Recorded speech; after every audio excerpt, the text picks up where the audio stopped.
The Playfair Cipher was the practical diagram substitution cipher. This scheme was invented in 1854 by Charles Wheatstone, but was named after Lord Playfair, who promoted the use of cipher.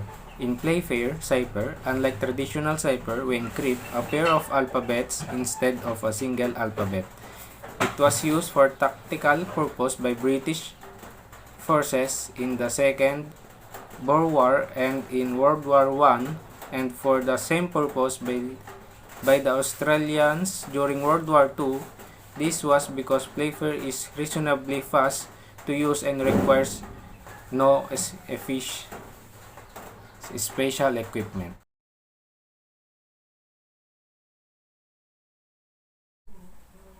For the encryption process, let us consider the following example.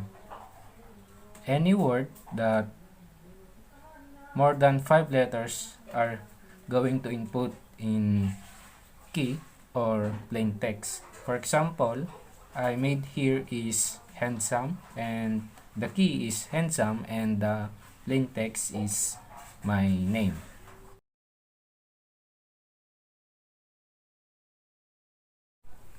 The algorithm consists of 2 steps. 1.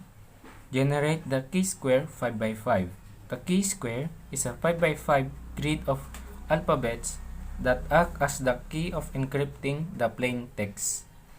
Each of the 25 alphabets must be unique and one letter of the alphabet, usually J, is omitted from the table, as the table can hold only 25 alphabets. If the plain text contains J, then replace it by I. The initial alphabets in the key square are the unique alphabets of the key, in order in which they appear, followed by the remaining letters of the alphabet in order. Number 2. Algorithm to encrypt the plain text.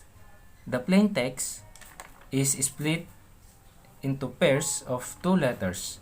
For example, our plain text is Mark Harold, and after we split by 2 letters, MA, RK, HA, RO, and LT.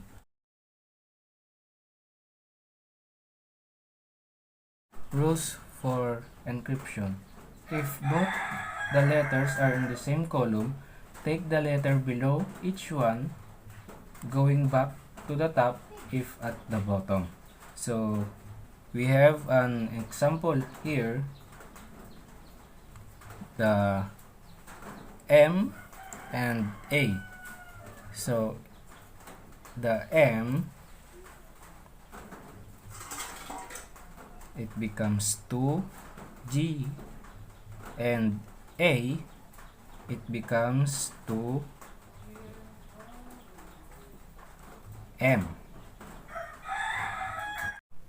If both the letters are in the same row, take the letter to the right of each one, going back to the leftmost if at the rightmost position.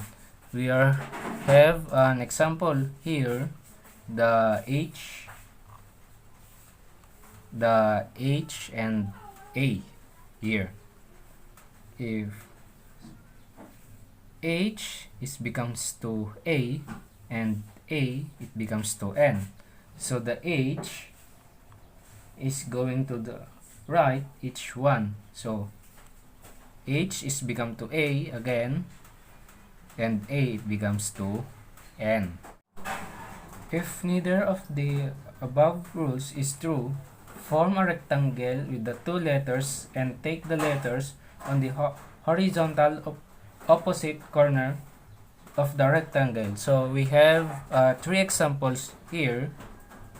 The diagram is RK, RO, and LD.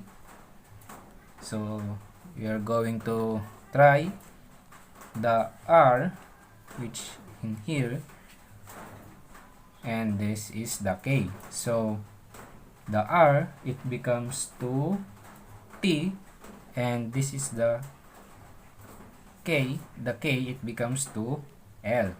So another example is the R and O. So the R, it becomes to O. The R, it becomes to E, and this is the O. O, it becomes to P. The last example is L and D. So the L, it becomes to S, and D, it becomes to K. And the last is the encrypted text. So our plain text again is Mark Harold, and our encrypted text is M, it becomes to G, and A, it becomes to M. The R, it becomes to T, and K, it becomes to I. The H is become to A, and A, it becomes to N. RO, the R, it becomes to E, and